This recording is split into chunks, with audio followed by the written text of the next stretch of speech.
하나님 말씀 창세기 6장입니다. 창세기 6장 8절에서 10절 말씀 같이 합독합니다. 시작. 그러나 노아는 여호와께 은혜를 입었더라. 노아의 사적은 이러하니라. 노아는 의인이요 당시에 완전한 자라. 그가 하나님과 동행하였으며 그가 세 아들을 낳았으니 곧 셈과 함과 야벳이라. 그렇습니다. 복된 시간 허락하여 주신 것 감사합니다. 성령님의 풍성한 은혜가 나타나게 해주시옵시고 듣는 이들로 하여금 이 거룩한 말씀을 통하여서 과연 하나님께서 지금도 온 인류 가운데서 이 말씀을 듣는 사람들 속에서 하나님의 거룩한 일꾼들을 뽑는 중에 감동시키고 감동시켜주며 있는 줄 알고 감동되어지는 자들이 하나님의 일꾼으로 충실하게 쓰임받도록 은총내어 주시옵소서. 감사하고 예수님의 이름으로 기도드립니다. 아멘. 같은 본문으로 6번째 연속해서 말씀을 전합니다. 성경에 기록된 본문의 내용에서 노아와 그 세 아들의 기록을 통해서 노아 시대에 있었던 대홍수 사건도 인류라고 할 수 있었던 수많은 사람이 물로 인해서 일시에 죽게 된 내용이 본문에 있습니다.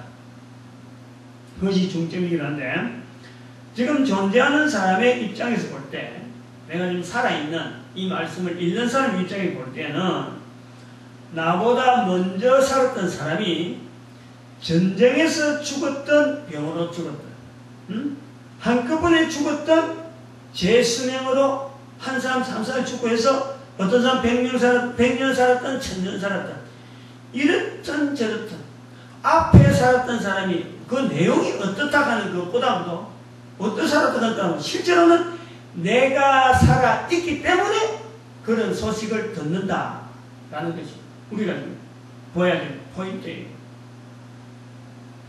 즉 나는 내가 태어나기 전에 수많은 사람이 죽는 가운데서 그 사람들이 있었다 하는 증거로서 내가 살아있는 거예요. 나라고 하는 존재는 앞에 수도 없이 많은 사람이 죽었는데 내가 있다는 것은 수많은 사람이 살아있었다라는 증거라.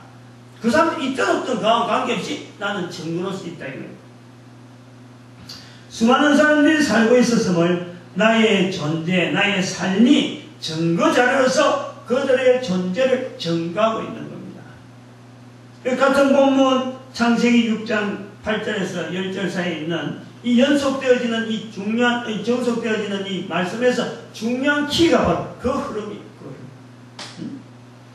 수많은 사람들이 당시 인류를 100만 명으로 봐야 될지 1000만 명으로 봐야 될지 뭐 1억 명으로 봐도 괜찮아요.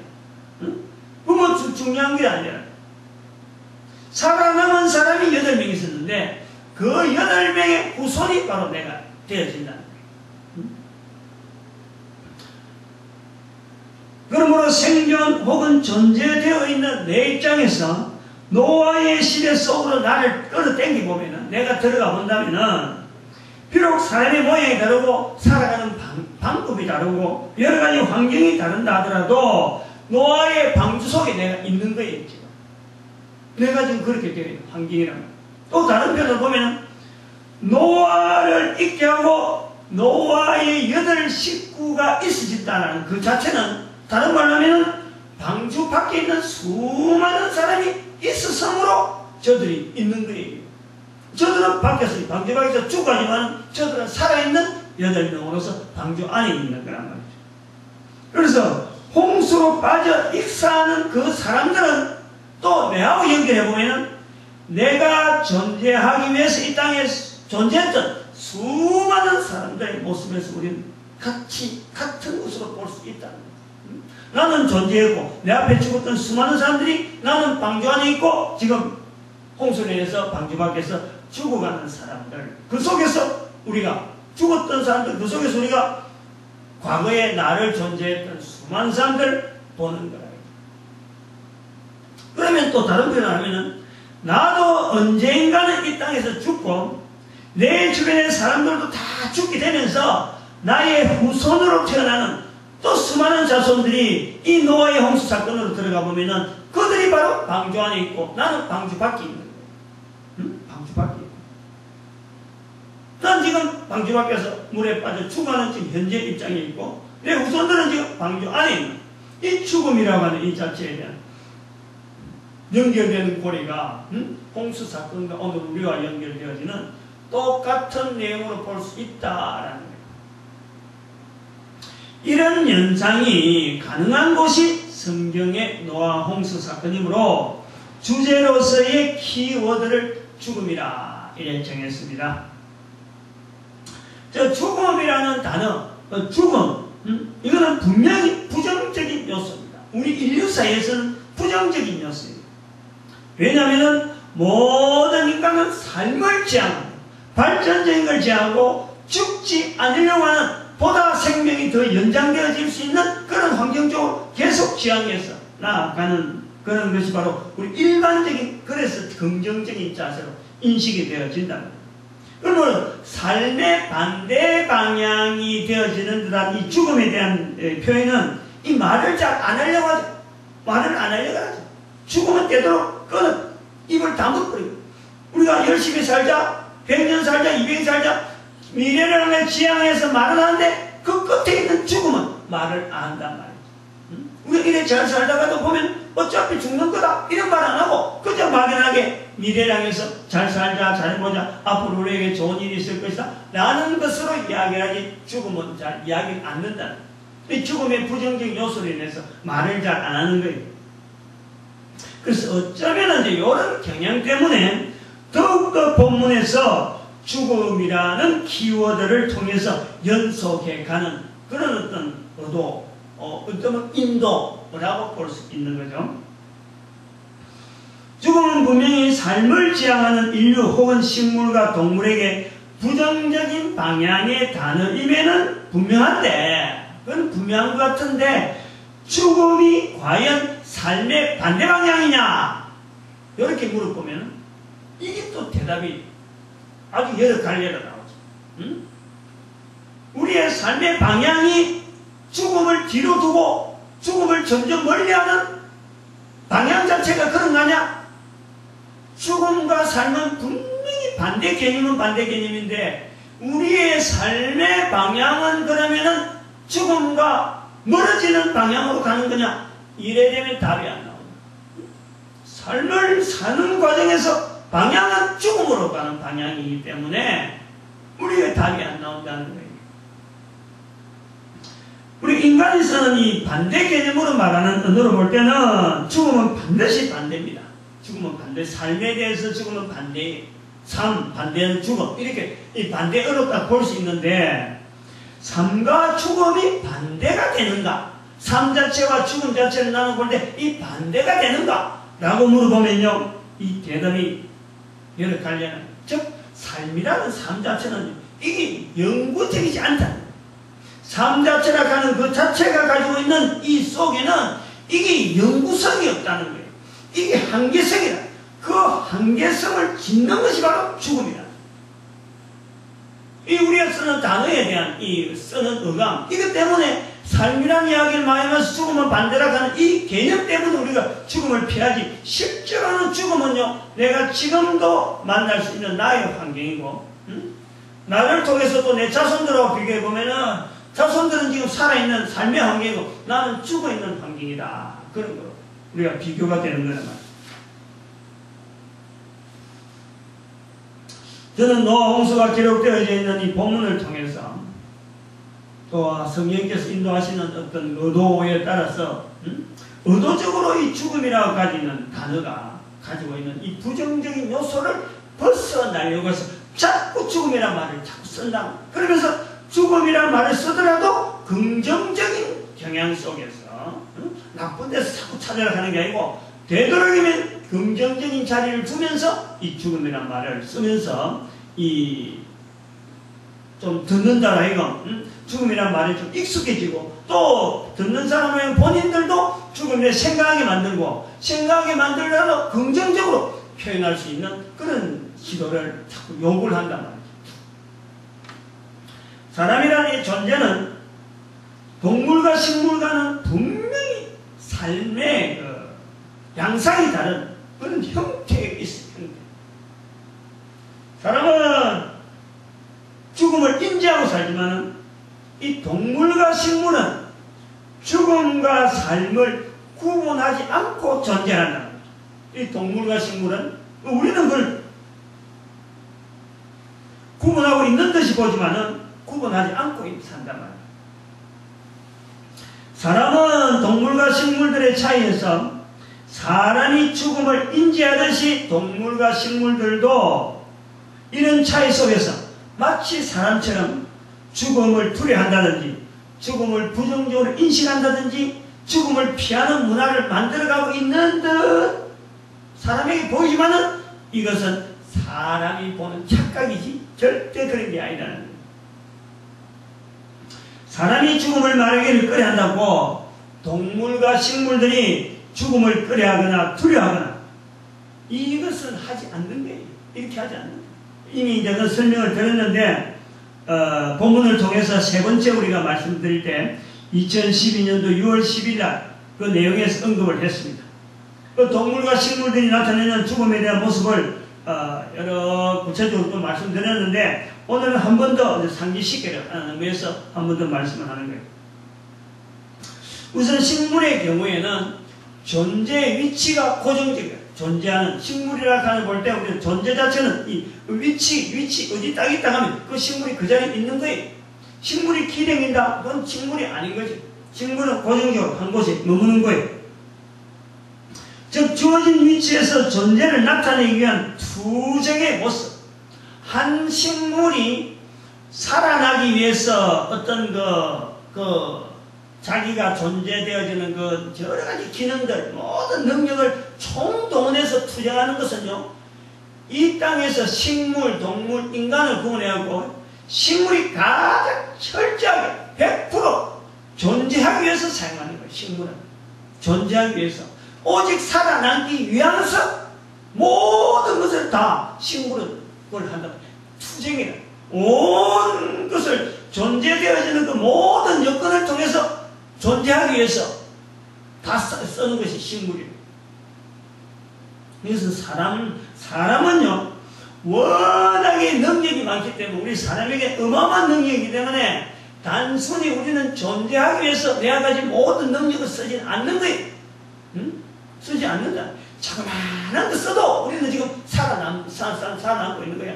그만큼 비교해보면 큰 능력을 가지고 우리 인간은. 그래서 식물은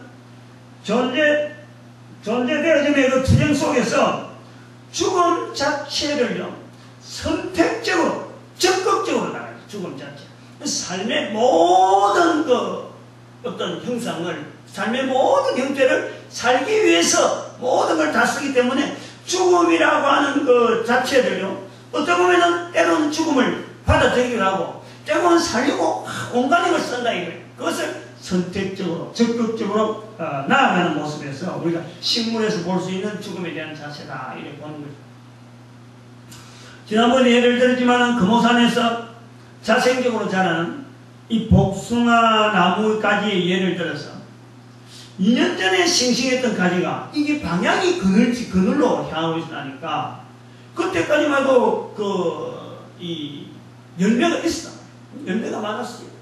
근데 이제 그 다른 나무가 그 방향에 있는 다른 나무들이 워낙 울창하게 숲을 만드니까 빛이 안 들어오다 보니까 다른 가지에서 빛이 나오는 쪽으로 가지를 쭉 보다 보니까 그 어느 가지는 울창한데 지금 이쪽에 나무가 열매 달렸던 그곳에는 오히려 열매가 없어지고 말라버려요.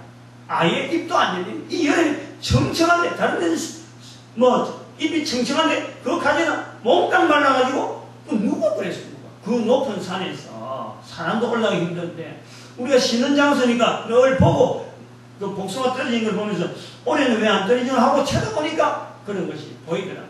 작년부터 거의 우리가 정상으로 확실히 봤어.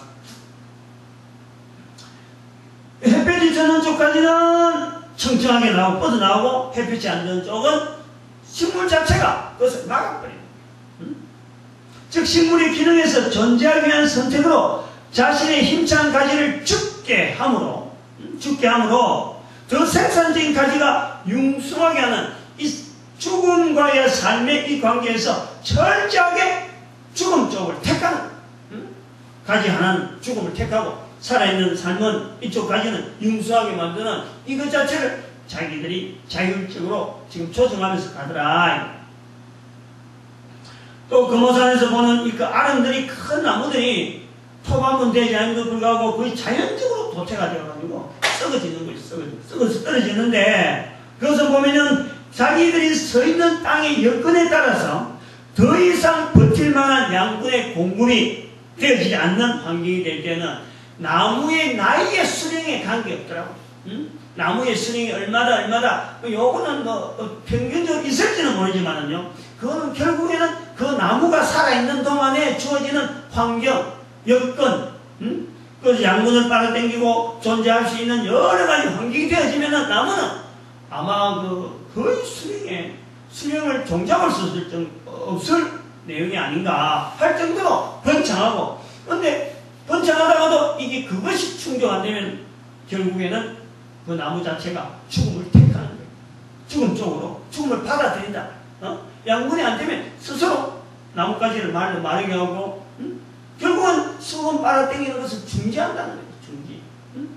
계속 그 일정한 수분이 있겠지만은, 그럼 자기가 아까 자정하는 대로 그것을 어느 정도 끊어버려야 되는데, 끊지 않고 자기 자체의 자멸을 택하고 그 자체가 넘어지더라는 거예요.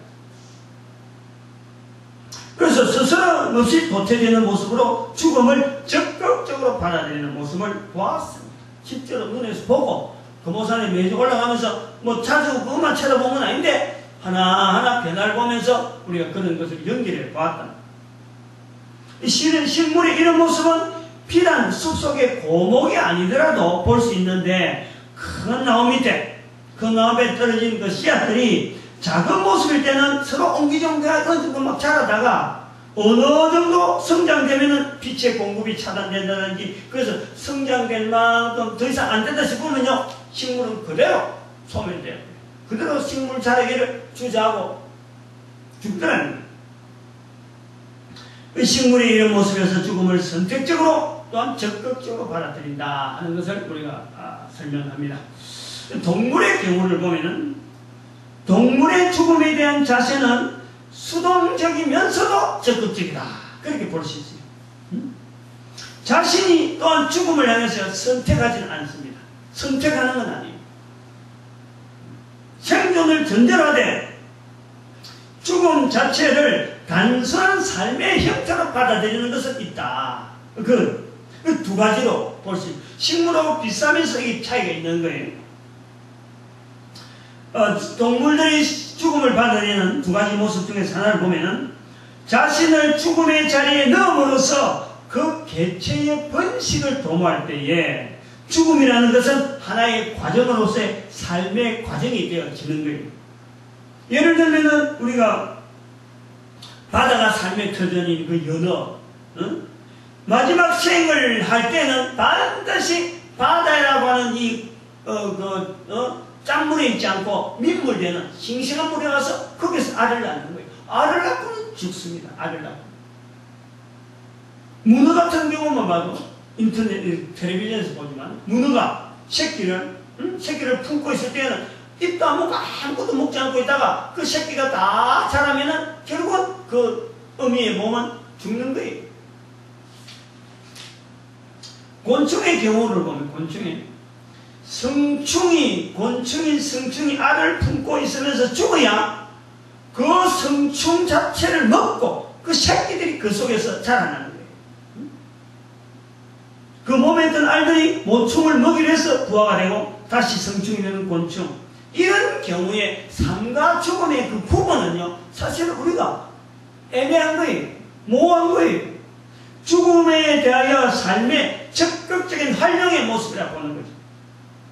그래서 두 번째 우리가 이 동물의 죽음에 대한 우리가 모습에서 보면은 수동적으로 죽음을 맞는 것은 양육강식의 순환에 따르는 것으로 우리가 보는 건데, 동물의 생존 형태로 일반적으로 우리가 표현하는 양육강식의 내용은 어떻게 보면 다양한 동물들의 종류들의 삶의 내용을 이 삶의 내용과 죽음의 내용에 대한 이 표현은 가장 간단하게 적용시켜주는 아주 적절한 표현이라 볼 수 있는 것이 양육강식이라는 이 표현입니다. 동물들은 인간이 표현하는 그들의 삶의 형태에서 양육강식을 통해서 체력을 연마한다든지 생존기술을 찾아가고 번식하면서 또한 일정한 개체의 수를 그 개체가 과잉적으로 번식하지 않도록 하는 이 도구로서 이 양육강식을 활용이 되어지고 있다라는 거예요. 저 어떤 개체든지 죽지 않고 계속 번식만 계속한다면은 그런 삶만 보장된다라고 할 때 우리가 가정한다면요, 이 양육강식이라는 구조가 없다라고 하면은 이 지구에는요 동물들만 해도 빡빡할 정도로 아마 꽉 찰 거예요. 양육강식이 있기 때문에 이 동물의 개체라 이 여러 가지 조건을 이 어떤 조정을 하는 그런 기능이 있다 이거예요. 그래서 또 그렇다고 동물들이 말이야 자기 개체가 막 높아간다고 해서 동물들이 스스로 알아서 우리 개체가 이 정도 되면 안 되는데 그러면 내가 이 개체가 많으니까 내가 알아서 죽어야 되겠다. 이렇게 동물들이 또 이 죽음의 자리를 받아들이지 않는다는 거예요. 이런 조절 기능을 하나의 양육강식으로서 표현할 수 있다. 동물들에게서는 이 양육강식의 동물들의 보존 유지의 특징에서 우리가 한 가지 눈여겨봐야 될 것 하나가 뭐냐니까 양육강식의 구조라는 거예요. 구조. 보통 이 삼각형 구조라고 해요. 삼각형. 즉 꼭대기에 가까운 개체는 숫자는 적으면서도 밑에 있는 개체를 먹이로 하고 있는 그 청이 얼마나 될지 모르지만 그 청 과정 꼭대기에 있으면 있을수록 숫자는 적은데도 불구하고 아래 계층을 먹이로 하고 있는 것이 양육강식의 구조란. 즉 양육강식의 질서로 볼 수 있는데 이런 구조에서 우리가 눈여겨볼 수 있는 것 중에 하나가 어떤 개체가 자기가 있는 그 계층에 있는 그 어떤 위치에서 반항을 해가지고 깃발을 내걸고 도저히 우리 답답해서 못 살겠다. 위에 있는 계층 저금 없으면 우리 오래 살 건데 라고 하면서 탈이나 들라는지 당신한테 내가 더 이상 뭉치지 않겠다. 한번 싸워보자. 라고 하는 개체가 없이 그 계층이 그대로 유지되면서 자연의 질서를 보고 있다. 그 구조. 삼각형 구조로 되어 있는 양육강식의 구조. 그 속에서 이 반발이 없고 이 질서를 꾸준하게 유지하고 있더라. 이거예요. 즉 말하면 죽음을 받아들이고 있다. 이거예요. 우리는 인간은 TV를 통하든지 주변의 가족들을 보면서 병들고 고통스럽게 보일 때에 혹은 죽게 될 때에 동물도 사람처럼 죽음에 대해서 같이 아파하고 고통스러워하는 것으로 우리는 보는 거예요. 근데 이거는 어디까지나 인간의 입장이지 착각이 착각. 인간의 감정이입이죠. 인간이 가지고 있는 이 감정, 그것이 동물도 그런 감정이 있을 거다 생각하지만 동물은 감정이 없어요. 감정을 단지 육신적으로 가지고 있는 어떤 그 생존되어지고자 하는 그 조건, 그 환경 그것만 가지고 있는 것이 그 어떤 것도 감정도 없고 이성도 없고 그것도 그래서 믿음을 요구할 만한 그것도 안 되는 그런 것이 바로 동물이라. 인간과 철저히 구별되어지는 이 분류가 되어질 것이 바로 동물과 인간의 감정을 가지고 동물이 가지고 있을 게다 어림도 없습니다. 생각하는 내가 착각이지. 물론 이런 경우가 있어요. 식물이나 동물이 죽음을 맞이할 때에 체내에서 갑자기 평소에 어떤 물질이 생기는데 그 물질이 이제는 죽음을 대비하지 못하고 죽게 되는 가축들을 사람들이 식용으로 먹게 되면은 그 물질들이 먹는 사람에게 해가 될 수 있다 하는 이 보고서가 있는 거예요. 이런 보고서 때문에 가축을 도축할 경우에는 반드시 짐승들에게 안정제와 같은 죽음에 대해서 몸이 급작스러운 반응이 나타나지 않은 안정제와 같은 이런 약물을 주입시켜서 도축을 하는 그런 것도 있습니다.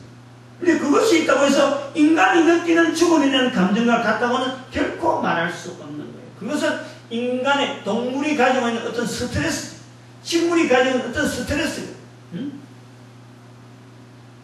이 어려운 걸 통해서 우리가 식용 관계 이런 걸 자료를 보면서 동물이 인간과 더불어 감정이 있다 이렇게 본다는 것은 안 맞다. 이건 착각이다. 인간은 인간의 죽음에 대한 객관적인 표현을 나타낼 기회가 없습니다. 중요한 표현입니다. 이거는.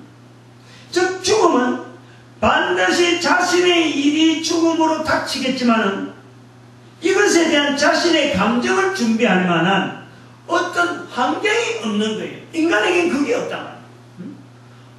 죽음에 대해서 내가 어떻게 준비해야 되고 이것을 어떻게 내가 대처할 수 있는 죽음을 연구해보고 한번 자기의 죽음을 이렇게 나타내볼 수 있는 이런 환경이 사람에게 없어요.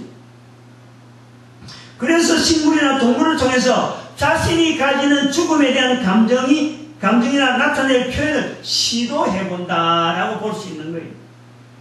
예를 들면 가축을 기르면서 병들어 죽게 되면 자신의 죽음을 연결하든지 사랑하는 어떤 사람과 혹은 가족을 연결해서 그 연상에서 죽음에 대입시켜서 감정을 나타내는 거예요. 죽음에 대한 감정을 나타낸다. 죽음에 대한 감정을 나타내는 것은 어쩔 수 없지만은 가축이나 동물 혹은 기르는 채소나 식물들은 결코 인간이 생각하는 죽음에 대한 감정이 없을 뿐더러 인간들이 보는 죽음이 마지막이라 하는 이런 자세가 없다는 거예요. 동물들은 그렇고 식물들도 마찬가지. 우리 인간이 보는 이 죽음에 대해서는 죽음이 마지막이라 하는 내용으로 보는데 이 동물이나 식물들은 그런 내용이 없다. 받아들인다라는 거예요. 사람으로서 죽음을 긍정적으로 바라보지 못하고 또한 죽음에 대한 준비가 되어 있지 않음으로써 나타나는 죽음의 행동, 죽음에 대한 부정적인 태도, 그것이 바로 살인이요 자살이라는 거예요. 즉 오늘 주제되는 죽음과 자살에 대한 도입부에 대한 내용이 좀 길게 한 이유가 이런 내용이라는 거예요. 살인은 지난 시간에 했습니다. 살인은 나는 살아있으면서 다른 사람을 죽이는 것이라 보면은 자살은 다른 사람은 살아있는데 내가 나를 죽이는 거예요. 살인은 죽음에 대하여 준비가 되어 있지 않으므로 다른 사람을 통해서 적용해보는 동작이라 보면은 죽음을 체험해보는 어떤 시도고 짐승이나 식물들을 학대하는 것보다 강도를 높여서 사람에게다 적용해보는 것이 바로 살인이라 보는 거예요. 일반적인 관점에서 말하는 것이라 볼 수 있다면 자살은 역시 죽음에 대해서 준비되어 있지 않는 데서 나타나는 것은 똑같은데 죽음을 체험해보려는 시도라기보다도 이거는 자신이 현재 처해 있는 상황이 괴로울 때에 죽음이 마지막이라는 것. 그래서 죽음을 통해서 그 괴로움에서 벗어나는 것이겠거니 하는 단순한 연결이 일반적이다라는 일반적인 자살에 대한 자세다. 그래 볼 수 있습니다. 그래서 또 보통 사람이 살인했다 하면요 끔찍한 죄랍니다. 끔찍한 죄로 여긴다. 그런데 자살했다 하면은요 이게 살인한 것보다는 끔찍하게 생각하지 않는다는 거예요. 제가 오늘 나오려고 하는 이 내용이 바로 이 부분을 두고 있는 거예요. 그래서 순서도 죽음에 대한 이야기를 하고 있다가 살인에 대한 주제까지 나오고 그 다음에 자살이라는 주제를 가지고 나오는 거예요. 살인했다고 하면 사람들이 벌떡 놀라는데 자살이라고 하면은 자기는 놀라지 않고 아이고 왜 그래 큰 죄를 지었는데 이러지 않고 안 됐다. 죽은 자도 안 됐다. 참 산 자도 안 됐다. 이렇게 안 됐다. 동정을 한다. 이제 여기서 우리가 이 차이를 제가 들고 자살보다도 살인보다도 자살이 큰 죄인 것을 이제 설명해 나가려고 합니다. 방향이 지금 그래요. 이게 사람이 살인한 것보다도 자살한 것보다도 살인죄가 더 크다 하는 이 생각 자체도 아까도 생각하지만 인간의 착각, 다시 말해 식물이나 동물의 죽음을 통해서 자기의 죽음을 감정이입하려고 하는 그것이 바로 착각이라고 한다면은 살인을 자살보다 더 큰 죄로 여기는 자체는 이렇게 말하려고 하는 생각 자체가 거의 막 정신착란에 해당되는 거예요. 이거는 단순한 착각이 아니라는 거예요. 이거는 뭐 사람으로 하여금 지정신 가지고는 이런 말 해서 안 된다 이 말이에요. 정신병자라는 거예요. 정신병자. 자살이 훨씬 중대한 범죄라 이렇게 설명하려는 거예요. 오늘 본문과 연결해서 이제 시작해 본다면, 지난 시간에는 노아 시대 홍수로 죽은 자가 홍수에 대비하지 못한 것 자체가 은근히 자기도 모르는 새 다른 사람을 죽이는 살인에 해당되었다라고 이 살인과 연결했습니다. 그래서 이것을 근거해서 우리가 하나의 경향을 이렇게 쭉 연결해 보면은, 창세기 4장 1절에서부터 에덴 동산을 떠난 첫사람 가인과 하와에게 첫 살인이 생기는 거예요. 아담과 하와에서 첫 형이 되는 가인이 동생 아벨을 죽입니다. 이 살인이 나중에 가인의 후예에서 남에게 넘어가면은 이게 더 많은 방대한 살인으로 남아있는 거예요. 그리고 이 살인이 계속되어지면서 노아 홍수 때는 거기 살고 있던 사람들이 8명만 달고는 다 죽어버린다. 오늘 본문에 연결되어지는 살인의 연속 자체가 바로 오늘 본문까지의 내용이다. 이게 하나의 트렌드다. 살인의 경향이 큰 죄라고 할 때 큰 트렌드였다 라고 본다면은, 지금은 노아 홍수 이후로부터 지금까지는 살인은 이미 저질러진 거고, 노아 홍수 이전부터 있었던 거고, 노아 홍수 이전부터 지금까지 하나의 경향은, 사람을 죽이는 그 경향은 자살로 나타난다라는 거예요. 다르게 하면은, 지금으로 가까이 오면 올수록 자살하는 내용이 많아지면 많아졌지, 노아 홍수 쪽으로 가까이 가면 갈수록요 자살이 적어진 거예요. 우리 인류는 세월이 지나면 지날수록 인류에 가는 방향에서 항상 더 발전적으로 가는 것 같은데, 사실은 사람이 사람을 죽이는 이 살인도, 이거는 뭐 행행되는 거는 사실이지만 거기에 덧붙여서 자살까지 있다는 거예요. 자살. 살인이 아닌 자기 스스로를 죽이는 자살까지 덧붙여서 지금 우리가 사람은 죽어가고 있는 형편을 보는 거예요. 노아 홍수 이전에는 자살이 없었는데, 노아 홍수 이전부터는 자살이 있더라. 그것이 오늘 우리가 자살을 보는 거예요. 노아 홍수 이전에는 자살에 대한 기록도 없고, 자살에 대한 이유도 없고, 자살에 대한 어떤 것도 찾을 수가 없는 거예요. 근데 지금은 자살이 너무 빈번하게 일어나고 있는 우리가 자살 소식을 듣는다. 그래서 노아 홍수의 본문을 읽으면서 이 시대 이후부터 우리까지는 이 자살이라고 하는 하나의 새로운 트렌드가 형성되어진 거로 우리가 본다. 이거예요. 그렇게 해서 살인보다 자살이 훨씬 더 중한 벌이라 하는 것으로 이제는 하는 비교를 해보는 걸 하나 내놓을 수 있고, 자살이 살인보다 훨씬 더 중하다는 내용을 제가 몇 가지 추가적으로 이야기하는 거예요. 두 번째로 하면은, 억지로라도 성경 내용을 우리가 한번 연결해 본다면은, 예수님의 두 제자 베드로와 간두다 경우를 우리가 비교해 보면은, 베드로는 3번이나 거듭 예수님을 배신했어요.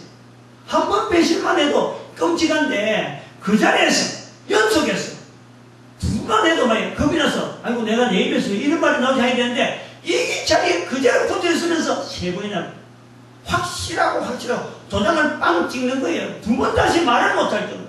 한 번은 실수를 했는데, 2번 같으면 이거는 아이고 이제 더 이상 안 된다고 완전히 이건 확정인데, 그거다가 한 번 더 해갖고 3번까지 했다. 이렇게 3번 부인한 베드로에 비해서 한 번에 가옵니다. 가룟유다는 한 번에 가오예요. 그런데 불구하고 그 가룟유다에게 예수님께서 말씀하셨는데, 마태복음 26장 24절 말씀, 마가복음 14장 21절의 말씀에서, 인자는 자기에게 대하여 기록한 대로 가거니와 인자를 파는 그 사람에게는 화가 있으리로다. 그 사람은 차라리 나지 아니하였다면 제게 좋을 뻔하였느니라. 한번 생각해봐요.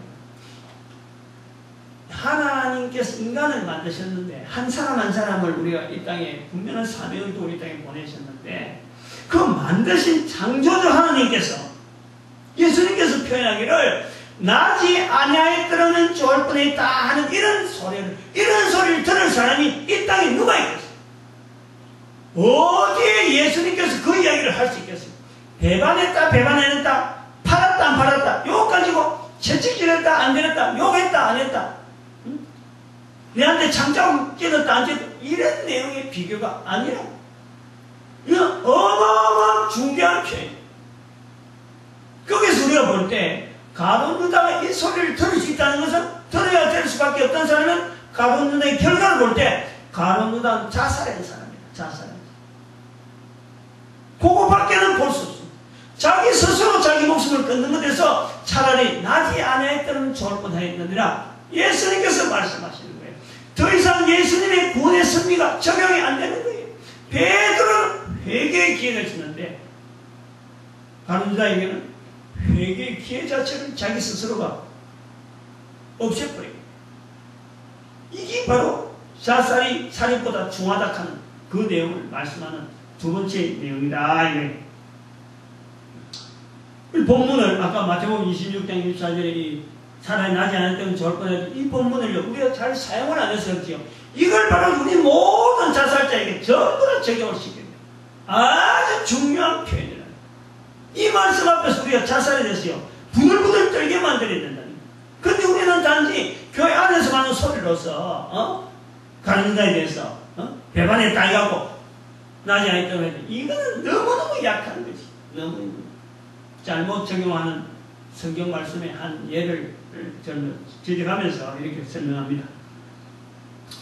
그 자살이 살인보다 더 중하다 하는 그 세 번째 예를 들면은 예측해 볼 수 있는 것이 그랬는데 살인은 양육 강식의 원리와 비슷해서 죽이는 사람하고 죽이는 사람이 죽게 되는 사람보다 강합니다. 강한 거예요. 그래서 위에 있다는 거예요. 무기 사슬이 위에. 즉 무기를 가졌다든지 지혜를 가졌다든지 안 그러면 그런 환경을 가졌다든지 안 그러면 기술을 가졌다든지 뭐 무술을 배웠다든지 이거는 뭐 약을 쓴다든지 이런 걸 통해서 살인이 이루어지는 거예요. 근데 자살은 죽는 자가 어떤 무기를 가져다도요 당해낼 수가 없는 거예요. 어떤 기술을 살아남기 위한 어떤 기술을 가져다도 엄청난 지혜를 가져다도 어마어마한 돈을 가져다도 어떤 보호망을 가져다도 자살하는 사람을 죽이는 데는요 아무 방편이 없어요. 막을 수가 없어요. 오직 죽지 않아요. 오직 죽지 않아요. 자살은 어떤 환경에서도 피할 수가 없는 거예요. 죽음에 대해서 긍정적으로 생각해 보려는 시도를 하지 않고 죽음에 대해서 동물이나 식물에 대해서 이 감정이입 정도에서 머물면은 살인만 당하지 않는 사고 형태 이런 죽음만 우리는 생각하고 있는 거예요. 자기 자신을 내가 내 속에서 있는 나를 죽일 수밖에 없는 내 자신이 바로 살인 도구가 되어지는 그거에 대해서 우리가 전혀 고려를 하지 않는다는 거예요. 이것처럼 무서운 지금 무기를 내 스스로 가지고 있는데 불구하고 이것을 두려워하거나 이것에 대해서 내가 어떤 방어책을 준비하지 않는다는 거예요. 그래서 자살은 더욱 큰 문제라고 우리가 볼 수 있는 거죠. 예를 들면은 우리가 우리나라 사람들에게 너무너무 지금 적합한 표현이 나오네요. 고 노무현 전 대통령의 죽음을 분명히 자살이라고 봅니다. 만약에 여기서 자살이 아니었다면요, 자살이 아니고 죽었다면요, 지금 대한민국은 벌컥 뒤집히는 거예요. 나라 전체가 지금 못 견디는 거예요. 만약에 노무현 대통령이 자살이 아니하고 조금이라도 그게 타살되는 어떤 정황이 포착됐다면요, 이 나라는 지금 이대로 유지가 안 될 정도로. 그래서 온 국민들이 노무현 대통령을 따르는 사람이나 따르지 않는 사람이나 모든 사람이 노무현 전 대통령은 자살이라 하는 것에 대해서 한 사람도 반구가 없습니다. 이런 반구 지금 그게요 우리가 지금 시대를 지나고 시간을 돌이켜보면요, 이건 놀라운 참 어떤 그 승리라고 보는 거죠. 만약에 그 분명한 자살의 그 꽃에 조금이라도 자살이 아닐 수 있다는 그런 만약 그런 정황이 있었다면요, 지금 우리나라 사태에서 도대체 이걸 어떻게 수습했지? 아마 어마어마한 그 회오리 폭풍이 불어나지 않았느냐, 다시 한번 뭐 참 정변이 날 정도로 아마 그 사건화되지 않았느냐, 그래 보는 거예요. 이 말을 이해할 수 있는 지금 정황이라, 지금 현재 그렇다는 거예요. 19대 국회 지금 개원이 됐습니다만은, 이걸 통해서 종북 세력이라고 하는 이 내용이 나오면서 이게 돼서 이게 얼마나 악질한 사건인지, 이거는 옛날에 그 박정희 대통령 뭐 시위 사건 이것보다도요 더 악질한 사건이 아마 노무현 전 대통령의 죽음과 관계된, 이것은 한 점도 수 없이 어떤 것이 분명히 이거는 자살이다 하는 것에서 온 국민이 공감한 자살이야. 뭐 어떤 이유? 어떤 반론이 나올 수 없는 분명한 자살. 이걸 우리가 보는데, 한번 생각을 해보는 거예요. 당시에 고 노무현 전 대통령을 살인할 수 있는, 만약에 누가 기획했다면, 한다면 그 가능성을 두고 있을까? 고 노무현 전 대통령을 누가 죽인다 했을 때 이게 가능이나 했겠어. 우리 온 국민이 뒤집힐 사건이 되어지는 거예요. 어느 누구가 그 사람이 죽을 것이다 하는 생각을 그 당시에 누구가 예측이나 했겠네. 근데 어느 날 자고 있나니까 소문이 죽었다라는 거예요. 고 노무현 전 대통령의 죽음으로 몰고 가는 이 유일한 길이 바로 자살이다. 자기 스스로 경호원들이 철통같이 수비를 하고 있고 그 안락한 그 참 환경 속에서 온 국민들이 지금 주목하고 있는 그 위치에서 죽을 수 있는 것은 건강하던 사람, 산에 산책할 정도로 건강하던 사람이 하루아침에 죽음으로 시체로 나타날 수 있다는 것은 자살밖에 없다는 거예요. 자살이 어마어마하게 큰 재난인 거예요. 자살이. 보통 살인과 이게 적용이 되지 않는, 비교를 하려면 노무현 전 대통령의 죽음하고 갖다 대면 분명한 비교가 나오는 거예요. 자살을 중대한 범죄로 보지 않는 이유 중에 하나는, 이유는 아닌데 억지죠. 억지의 내용을 할 수 있는 논리들이 있는데, 즉 자살은 자기 생명을 자기 것으로 자기가 끊는 것을 보기 때문에 벌 받을 사람이 없다는 거지. 벌을 줄 수 없으니까. 벌이라고 할 만한 범죄 적용이 안 된다. 그래서 이걸 말이죠, 벌을 못 주고 있는 거예요. 아마 우리 앞으로 형법이 발전하려고 하면요, 이 자살하는 자에 대한 이 벌도 분명히 우리가 형법에서 다스려야 돼요. 이게 우리 국가가 그 정도 이게 힘이 센, 여러 가지 논리적으로 국민들의 정서를 가지고 또 이 자살이라는 이 죄를요, 일반적인 어떤 살인보다도 훨씬 중한 죄를 적용시켜서라도 이것을 인식시켜요, 국민들이. 근데 우리가 이것이 자기가 자기 목숨을 끊는 거야 이런 생각하거든요.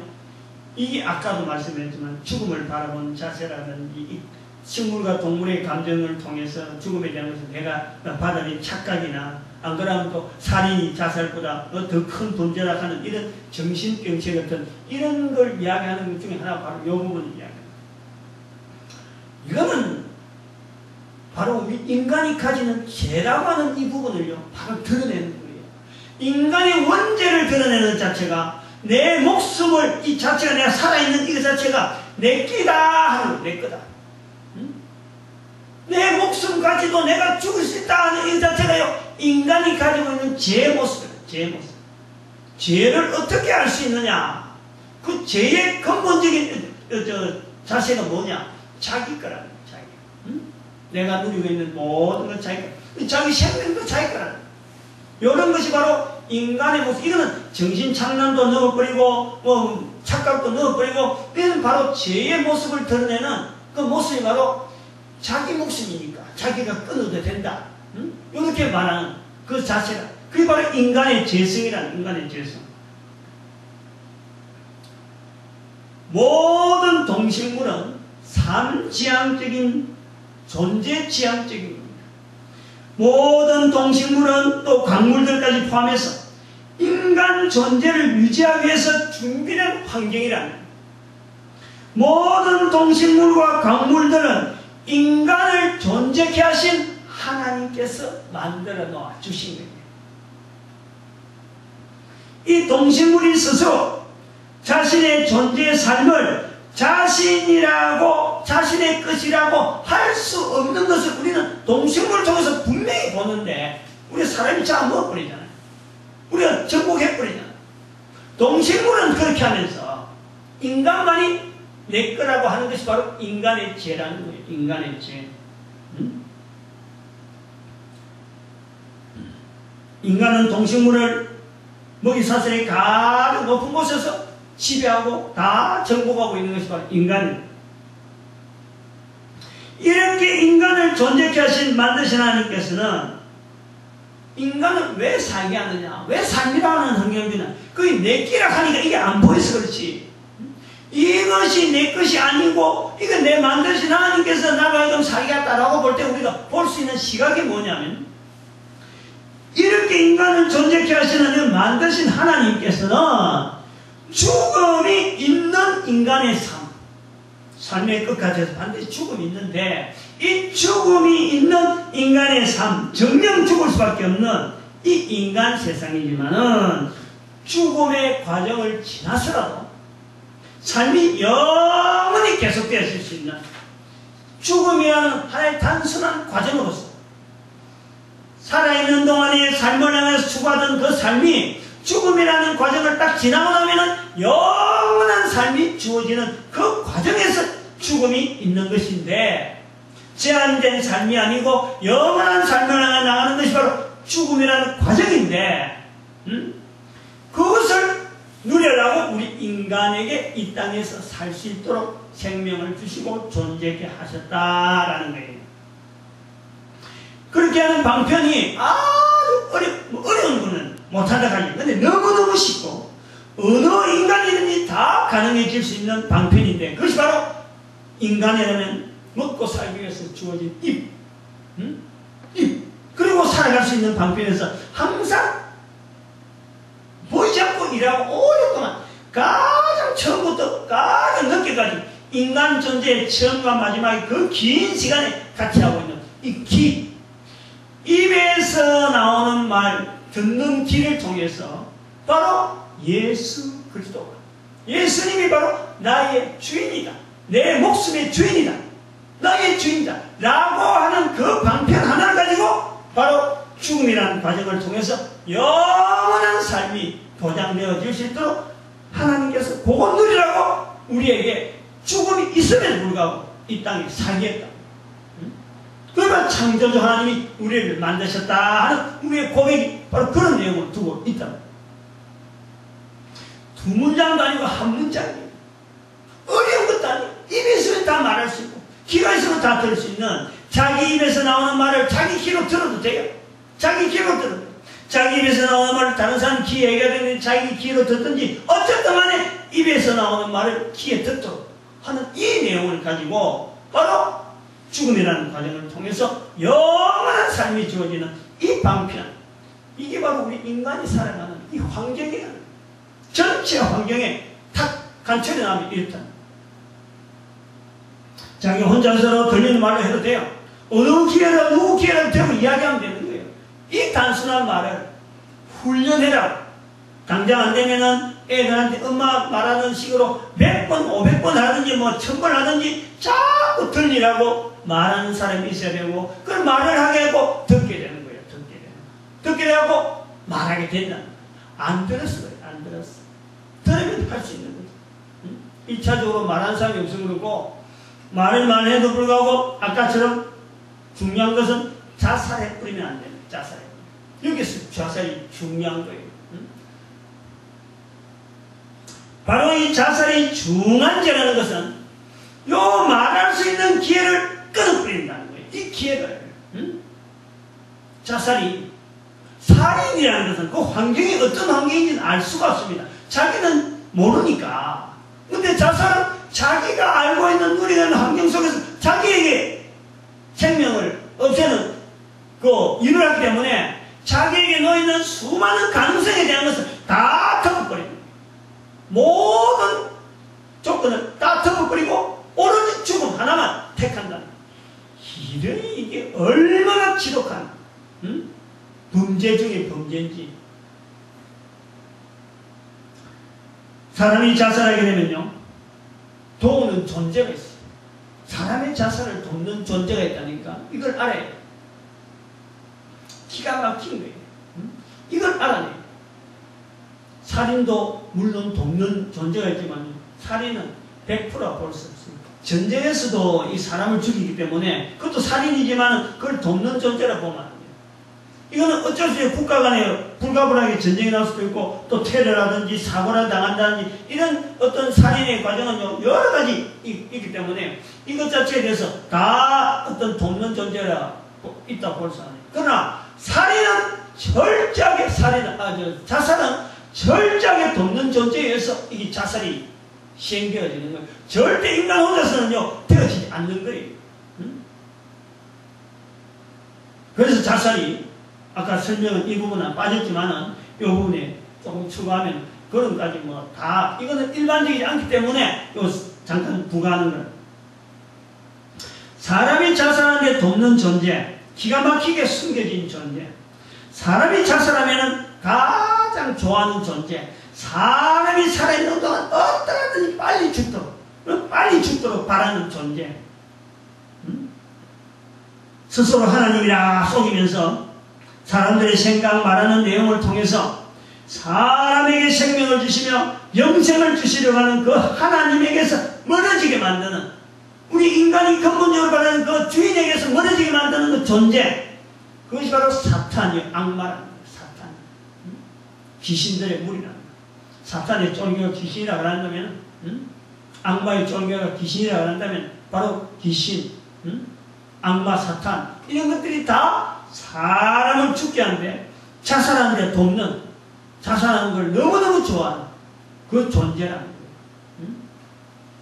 거예요. 요 내용을 하려고 하면 일이 막 급하니까 막 길어지니까 아까 자살이 더 중하다 하는 부분, 이 부분을 좀 간단하게 하고 뒤로 미룬 겁니다. 살인과 자살에 대한 간략적인 비교를 하려면 그래요. 살인은 누구나 살인자가 될 수 있어요. 누구나 살인자. 또 환경을 통해서 또 살인의 환경이 되어지는 전쟁이나 뭐 이런 사고의 현장을 통해서 될 수가 있는 거예요. 우연히 죽을 수도 있는 거니까. 자살은 누구나 그런 환경은 될 가능성은 다 하지만 곧 되었으면 안 되는 거예요. 그런 환경이 되었으면 안 돼. 자살하는 환경이 되었으면 안 되는 거예요. 근데 그 자살하는데 되어진다는 거예요. 살인은 용서될 기회가 있습니다. 용서될 기회가. 칼기를 폭발시킨 김현희 씨 같은 경우도 국가를 볼 때는 이건 도무지 용서할 수 없는 사람인데, 그러나 본인이 그걸 진술하는 과정에서 회개하는 모습이 나오고 진정하게 우리 국가의 어떤 적극적으로 도우는 그런 자세로 자기 자신이 있어서 이게 딱 바뀌니까 국가가 감면이라는 것을 쓸 수 있는 거예요. 감면. 그래갖고 국민들도 어느 정도 호응을 해주는 거예요. 뭐 죽은 유족들에 대해서는 뭐 그 가슴의 상처는 그건 뭐 씻을 길이 없죠. 그러고 대변하는 게 아니고 어쨌든 아무리 중한 거라도 살인을 했다더라도요, 살인은 이게 다시 재생할 수 있는 기회가 있습니다.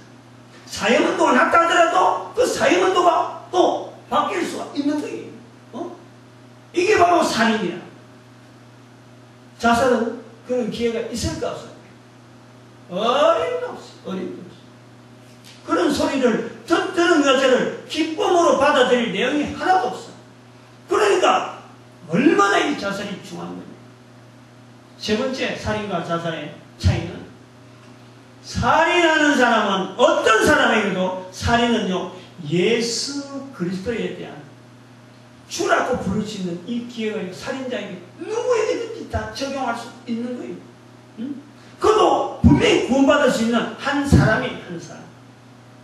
자살은 그게 안 된다는 거예요. 그게 어마어마한 이거는 저주라니까. 그러니까 예수님께서 차라리 나지 아니하였다면 좋을 뻔하였도다 라고 말씀한다라는 거예요. 지금 정치권에서 이용하고 있는 고 노무현 전 대통령을 빙자해서 전직 대통령직을 지냈다고 또 그 밑에서 자기들이 뭔가 혜택을 받았다고 해서 정치적인 세력을 규합하는 데에 지금도 죽은 사람의 이름을 이용합니다. 김대중 대통령을 같이 죽었습니다만 김대중 대통령을 이용해서 규합하는 것은 그거는 어쩔 수 없어요. 못 막아요. 박정희 대통령도 이용하고 하는 건 맞아요. 죽은 사람은 다 죽기 때문에 죽은 사람을 그 뒤에 후손들이 뭐 뒤따라간다고 해서 그거 막을 사람은 아무도 없어요. 그러나 노무현 대통령은 아니 된다라는 거예요. 그 제 주장이에요. 뭐 다른 사람 알아듣든지 말든지 간에 제가 이런 사람을 갖고 우리 규합하자 이렇게 정치적 세력을 만들려는 건 아니고 노무현 대통령은 아니 된다. 내가 항상 하는 이야기가 다른 이유가 없어. 자살했다는 거예요. 자살. 대통령직을 하면서 자살했다는 것 때문에 이게 우리 국민들에게 주는 영향이 어마어마하게 악영향이라는 거예요. 이게 대통령이 되려고 모든 사람이 모든 우리 국민의 그 정점 중에 정점이 이 대통령인데 그 사람이 죽어버려가지고 국민들에게 미칠 악영향 저기 자살에 관한 이 자체가 방조되어지고 자살 문화가 자꾸 급성장하고 자살되어진 환경을 자꾸 만들어가는 이런데 지금 아주 지대한 지금 영향을 미치고 있는데 정치 세력이 이걸 깨닫지 못하면 말이야. 국민들 알고 계속해서 귀신들이 좋아하고 악한 세력이 막 판을 치고 사람들이 이혼하려고 응? 결혼 안 하려고 사람들 마음대로 막 젊은 사람이 무조건 자기 할 대로 하다가 안 되면 뛰내리고 말이야. 이런 문화가 자꾸 발전하고 있는 게 자꾸 나타나고 있단 말이야. 이런데도 불구하고 이 정치하는 세력이 여전히 자기들의 정치 세력을 만들기 위해서 전직 대통령을 지냈다는 그거 하나 때문에 여전히 이름 부른다는 것은 이거는 국민의 이름으로요. 이거는 심판의 일이에요. 심판의 일. 국민들이 이걸 알아내야 된다니까. 이걸 거부해내야 된다니까. 거부. 그리고 자살에 한 이 사람에 대해서는 개인이든지 어떤 중직을 지냈든지 간에 자살한 사람은 반드시 거기에다가요. 형법을 적용시킬 수 있는 국민적인 소양이 있어야 돼요. 국민적인 소양. 응? 이게 전 세계 어디도 없지만은 우리 민족은 이걸 할 수 있어야 돼요. 해놔야 돼요. 자살은요, 이거는 철저히 막아요. 이 엄청난 이 내용을 말이죠. 정직하게 우리가 고 노무현 대통령을 성경적으로 딱 갖다 붙이면요. 바로 가룟 유다에게 했다는 그 말을 통해서 노무현 씨는 차라리 태어나지 않았다면 좋을 뻔하였던 사람이다. 이렇게 우리가 분명히 이야기를 해줘야 돼. 그런 사람을 정치 규합이 따라다닌다는 그건 있을 수도 없지. 있을 수. 자기 자리를 분명히 할 수 있는 것이 좋은 것 같아요. 두 번째 우리가 또 지금 이 자살과 자살에 대한 우리 사회 현상에 대한 내용을 한 번 더 노무현 대통령에 대한 것도 우리 한번 이야기했다면 또 하나 해야 될 것이 뭐냐면은 지금 사탄의 텔레비전에 지금 사탄의 일에 대해서 지금 이 분명한 그 현상으로 나타나는 귀신들의 사역 이 텔레비전 지금 엑소시스트라는 프로그램 채널이 내가 몇 번인지 모르겠는데 이건 채널 자체도 없애버려요. 채널 자체가. 이거는요 사탄 자체 하는 일을 긍정적으로 이 악한 이 사탄이 귀신들이 말이야 사람을 죽이려고 하는데 그걸 긍정적으로 나타내고 있는 이 채널이라니까. 그걸 비평하고 이걸 어떻게 잘못됐다 이 사회적으로 이러면 안 된다 그 어떤 계몽하려고 홍보하려고 어떤 그 바른 방향을 제시하려고 하는 그런 채널이 아니고 이것 자체가 그냥 뻔뻔하게 그냥 지금야말로 뻔뻔스럽게 지금 홍보를 하고 있는 거예요. 이걸 말이죠. 우리 그 방송심의위원회들이 이게 인식이 없는 거예요. 이런 데 대한 어떤 그 자세가, 소양이 전혀 없는 사람이라니까 이걸 뻔연히 생각까지 주면서 이 일을 시행시키고 있는 거예요. 아, 이거요, 없애야 돼. 이거 없애야 돼. 좋은 일이 하나도 없어. 세 번째, 가까운 지역에 있는 우리 대구 지역에 요즘 들어서 학생들이 자살하는 내용이 다른 지역에 없는데 대구만 많이 나오잖아요. 그럼 대구 지역에 있는 사람들이요, 이거 내용을 좀 알아야 돼요. 왜 거기는 지하철 폭파 사건이라든지 큰 최근에 들은 우리 국내의 대형 사고는 대구에서 다 일어나고 있어. 지금 대구에서. 왜 이랬느냐, 요거에 대해서 대구 시민들이요 자각을 좀 해야 돼요. 자각을. 바로 팔공산에 있는 갓바위인데 갓 모양을 했다. 갓바위인데 그게 사실 불상모형을 만나고 하루에 제가 한번 올라가 봤잖아요. 우리가 그 올라가는 사람이 완전히 성지순례 수준으로 이게 뭐 거룩한 행렬처럼 올라가고 거수막 절하고 있는 거예요. 그게 문화재가 될 것 같으면 문화재로 관리를 하든지, 그 사람들에게 이거는 분명히 불교 이름을 이용한 거지 불교가 그런 걸 하는 건 아니거든. 불교도 자성을 해. 불교 이름으로 그걸 이름 내거는 자체도 불교도 그걸 자성해야 되는데 절대는 불교의 바른 모습이 아니거든. 그 오히려 뭐 자기들이 어떤 이익이 있으니까 방치하는 거고. 하여튼 관리위원회가 뭐 공원관리위원회 조성되어가고 이게 뭐 어떤 자연공원이라고 나와가지고 말이죠. 그거 자체는 어떤 보물이 되어져 있는데 그 전체를 뭐 자연공원에 만들어가지고 이게 아주 애매한 데 관리가 되어가고 있어요. 하루에도 그 올라가는 사람이요, 말은 사람 수를 못해요. 사람 수. 평일에도 수도 없는 사람이 대구 사람들이 그 올라내려 하고 있다니까. 그 앞에 절하고 있다니까. 전국에 어디에도 없습니다. 거기. 그런 곳이 없어요. 대구에만 있는 거예요. 이걸 대구 사람들이 알아야 돼요. 이게 영적인 흐름이라는 영적인 흐름.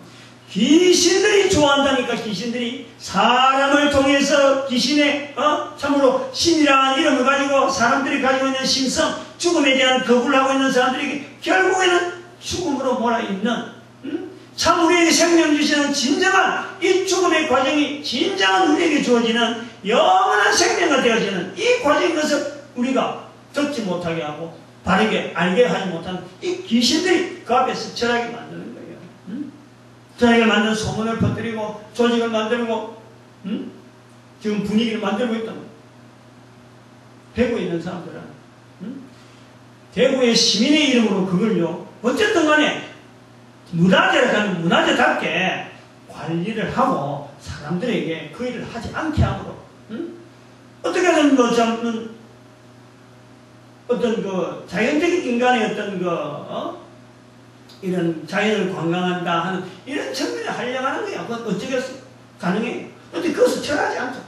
그리고 그 빌면은 무슨 복이 있고, 뭐 수능 시험 때 되면 말이야, 수능 때 되면 그거 뭐 사람 발들이 올라갈 틈이 없다. 오르내려 좁은데 올라가고 내려가는데 길게 올라가는데 또 지금 마침 전에 또 신문에 나한테 보니까 팔공산 올라가는 그 갓바위 올라가는 그 절에 무슨 보물이 뭐 20원어치 묻혀가지고 앞으로 파괴되면 뭐 소유가 어디로 가는지 하는 절하고 싸우다 갔는데, 하여튼 좀 미안하지만 이 불교계가 말이죠, 이런 데서 돈하고 관계된 부분에 좀 손을 다 놨고 깨끗한 어떤 이 불교의 진정한 모습을 좀 보여주는 그런 모습이 좀 나왔으면 많이 나왔으면 좋겠어.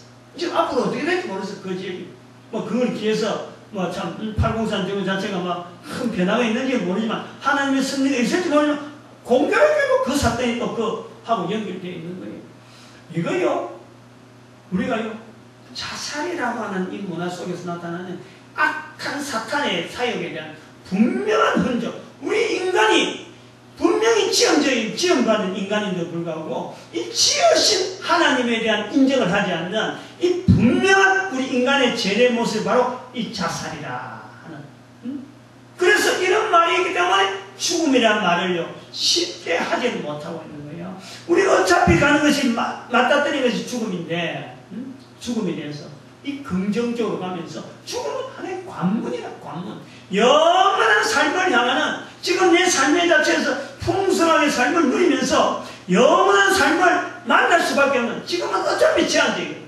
이 제한적인 영원한 이 삶을 영원하게 연결된 과정에는 어차피 맞아야 되는 마치 예방주사 하나 만든 것처럼 따끔할 정도의 하나의 과정이 바로 이 죽음이에요. 우리 인생을 한번 싹 정리하고 영원한 삶을 누리는 이 과정으로서 죽음을 편안하게 맞아야 되는데 이걸 말이야 부정적으로 죽음에 대해서 아주 말만 너무 죽어가면서도 죽는다 그러면 아주 기겁을 하고 활짝 뛰면서 당장에 살아나서 힘을 내고 그 죽음이라 말한다고 해서 달아들어서 혼을 내줄 것처럼 그런 것에 반응하는 우리가 자체 우리 국민성이 낮다.